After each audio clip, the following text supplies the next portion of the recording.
What's up, guys? Just Josh here. So today is May 7th, 2019, and 23 years ago today in 1996, groove slash thrash metal legends Pantera would go on to release their fourth major label album, The Great Southern Trendkill. I gotta tell you guys, I've been listening to metal ever since I first heard Metallica's Death Magnetic back in 2008, so I was around 7 or 8 at the time, either one.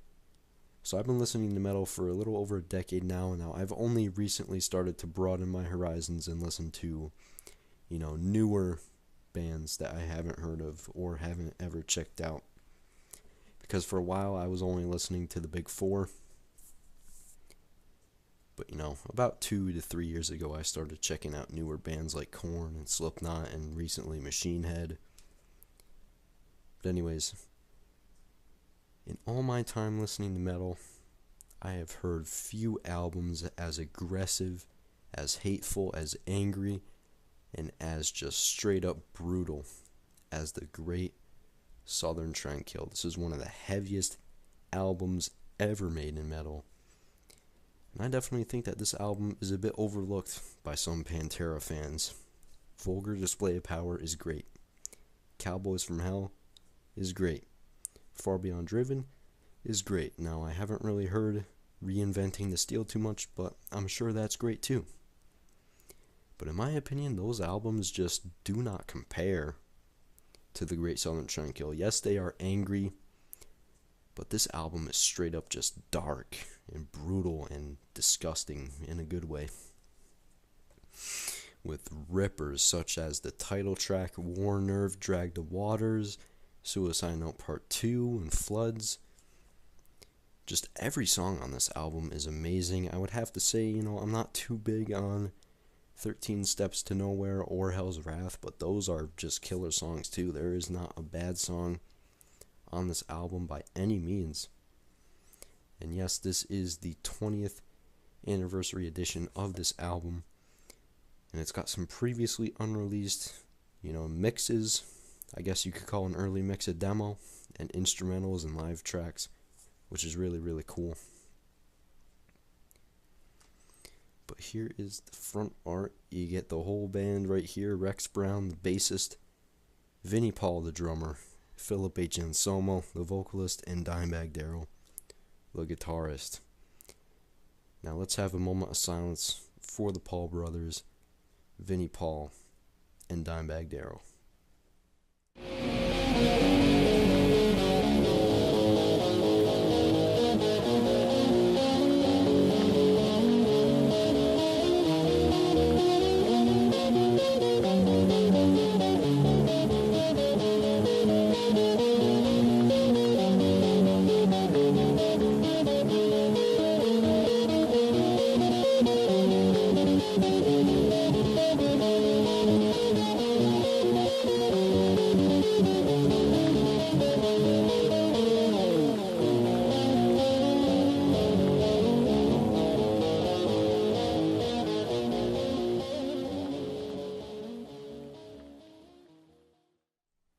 Vinnie and Dime, rest in peace, brothers. We will never, ever forget what you guys did for metal.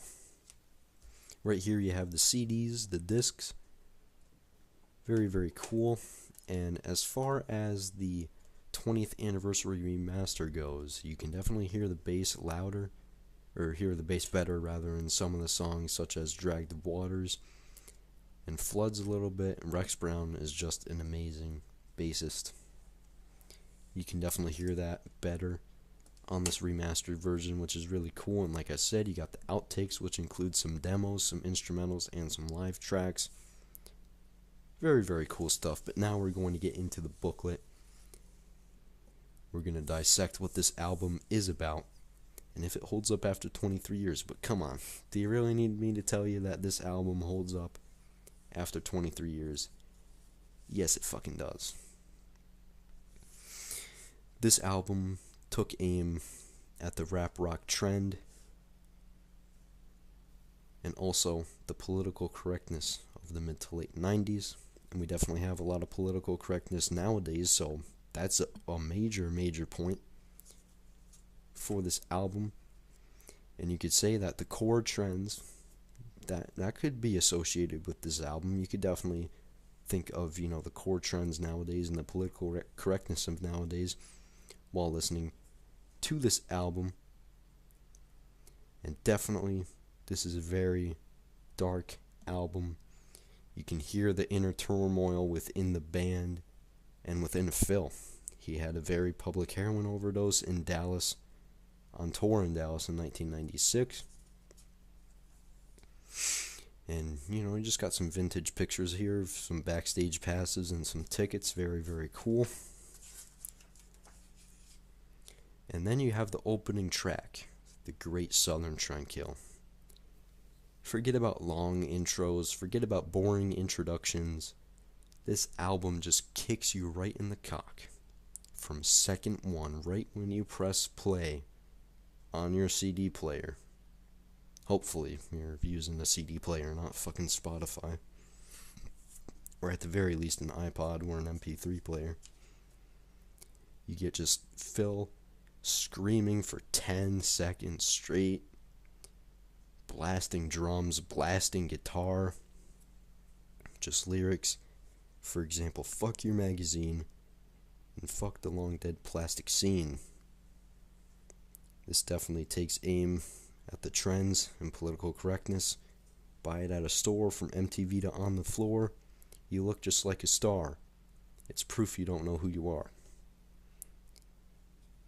Just great, great lyrics. Very well written. Very emphatic. And aggressively sang / screamed. Then you have War Nerve, which is another blistering track that starts off with a groove. And just Phil screaming, fuck you all. Then you have Dragged Waters, which starts off with a very nice groove. One of the grooviest tracks on this album. Then you have Tens, which is a great semi-ballad about heroin addiction, which is what I think it's about. I get the heroin addiction reference from Phil on this album. On this album and some songs, but most specifically this song.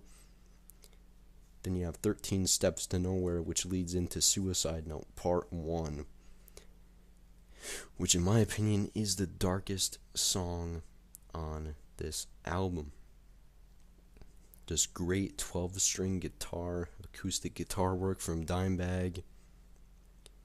And you can hear it very faintly, but in some parts, you know, you got a bass drum beat in the style of a Heartbeat by Vinnie. You got to really keen in to listen for that. You can definitely hear it at the end. But lyrics such as, would you look at me now? Can you tell I'm a man? With the scars on my wrist, to prove I'll try again. Try to die again. To try to live through this night. Then it just breaks right into Suicide Note Part 1. Out of my mind, gun up to the mouth, no pretension, execution, live and learn, rape and turn. One of the most brutal songs I have ever heard, and most definitely the most brutal song on this album. Then you have Living Through Me, Hell's Wrath, which is a great song. Definitely another groovy number.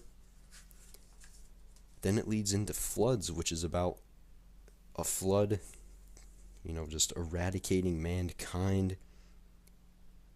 Excellent, amazing, flawless, perfect guitar work and soloing by Dimebag Darrell, who is definitely one of, if not the best metal guitarist of all time. I would say top 3. Probably even number 1. He is capable, damn near capable, of stealing that number 1 spot for the greatest metal guitarist of all time. Then you have The Underground in America, which again is referring to the political correctness. Then you have Reprise, Sandblasted Skin, Sandblast Yourself. Very, very thrashy track. And like I said, with the lyrical themes, this album definitely holds up nowadays, because there's a lot of trends, there's a lot of political correctness nowadays. This album definitely still retains all the meaning that it did back in 1996. And with that, our question is answered.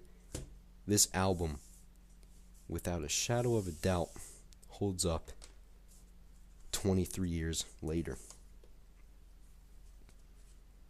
The next time I see you guys for one of these episodes will be on May 25th, when we review Insane Clown Posse's The Amazing Jekyll Brothers, to see if that album holds up 20 years later.